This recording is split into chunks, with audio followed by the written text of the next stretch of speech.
అందరికీ నమస్తే. నేను మీ భార్గవి. వెల్కమ్ బ్యాక్ టు అమ్మ చేతి వంట. ఈరోజు వీడియోలో పాలకూరతో టేస్టీగా ఒక కర్రీ చేసుకుందాం. టమాటాలు వాడకుండా కేవలం ఉల్లికారంతో ఈ రెసిపీని అయితే చేసి చూపిస్తున్నానండి. అన్నంలోకి చపాతీలోకి కూడా బాగుంటుంది అండ్ ఈజీగా కూడా చేసుకోవచ్చు. ఎక్కువ టైం తీసుకోదన్నమాట. లంచ్ బాక్స్లోకి ఫ్రీక్వెంట్గా చేసుకోవాలి అంటే ఈ రెసిపీని మీరు ఇంక్లూడ్ చేసుకోవచ్చు. అయితే మీరు ఇంట్లో రెగ్యులర్గా పాలకూరతో ఏదైనా రెసిపీ చేయాలి అంటే లంచ్లోకి రైస్తో కానీ చపాతీతో కానీ మీరు ఏ కాంబినేషన్ ట్రై చేస్తారు అనేది కామెంట్ సెక్షన్లో నాతో చెప్పండి. నేను కూడా ఇంట్లో ట్రై చేసి బెస్ట్ అనిపించిన రెసిపీస్ మీకు పోస్ట్ చేస్తాను. మరి మన పాలకూర ఉల్లికారం ఎలా చేసుకోవాలో చూసేద్దామా?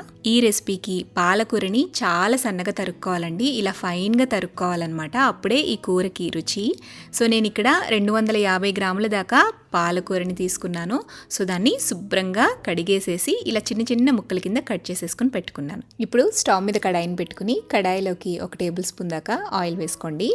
ఆయిల్ హీట్ అయ్యాక ఇందులోకి 3 మీడియం సైజ్ ఉల్లిపాయల్ని ఇలా పెద్ద ముక్కలుగా కట్ చేసుకుని వేసుకోండి. అలాగే ఒక 10 దాకా వెల్లుల్లిపాయల్ని పైన పొట్టు తీసేసి వేయండి. వెల్లుల్లిపాయల్ని అలాగే ఉల్లిపాయల్ని ఆయిల్లో కొంచెంసేపు మగ్గించండి.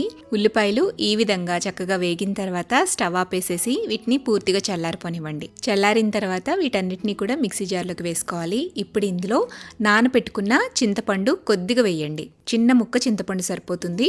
తర్వాత 1/2 టీ స్పూన్ దాకా పసుపు, రుచికి సరిపడా ఉప్పు, 2 టీ స్పూన్ల దాకా కారం, 1 టీ స్పూన్ ధనియాల పొడి, 1/2 టీ స్పూన్ దాకా జీలకర్ర పొడి కూడా వేసేసి వీటన్నిటిని కూడా కలిపి కొంచెం కోర్స్గా గ్రైండ్ చేసుకోవాలి. ఇక్కడ చూపిస్తున్న విధంగా ఇలా కాస్త కోర్స్గా గ్రైండ్ చేసుకుని పక్కన పెట్టేసేయండి.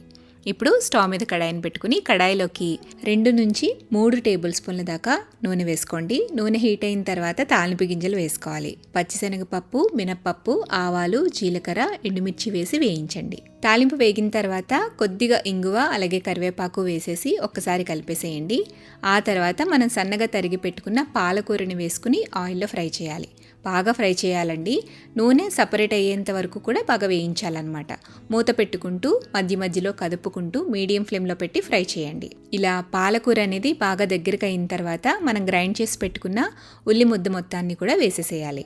మంటని లో టు మీడియం ఫ్లేమ్లో పెట్టుకుంటూ గరిటెతో కలుపుతూ మూత పెట్టుకుంటూ మగ్గించుకోండి. ఆయిల్ సపరేట్ అయ్యేంత వరకు కూడా బాగా ఫ్రై చేయండి. చూడండి, ఆయిల్ పైకి తేలింది కదా. ఇప్పుడు ఒకసారి అంతా కలిపేసుకుని టేస్ట్ చూసుకుని సాల్ట్ని అడ్జస్ట్ చేయండి. అలాగే సన్నగా తరిగి పెట్టుకున్న కొత్తిమీర వేసేసి ఒక్కసారి కలిపేసి స్టవ్ ఆపి పక్కకు దించేసేయండి. చాలా సింపుల్గా పాలకూర ఉల్లికారం రెడీ అయిపోతుంది. టేస్ట్ చాలా బాగుంటుందండి. పాలకూర అంటే ఇష్టం లేని వాళ్ళు కూడా, ఆ స్మెల్ పడని వాళ్ళు కూడా ఇష్టంగా తింటారు. ఒక్కసారి ట్రై చేయండి. ట్రై చేసి టేస్ట్ చేశాక మీ ఫీడ్బ్యాక్ని నాతో షేర్ చేయడం మర్చిపోవద్దు. వీడియో నచ్చితే లైక్ చేయండి. మీ ఫ్రెండ్స్కి, రిలేటివ్స్కి షేర్ చేయండి. మరిన్ని టేస్టీ సింపుల్ క్విక్ రెసిపీస్ కోసం అమ్మ చేతి వంట ఛానల్ని సబ్స్క్రైబ్ చేయండి.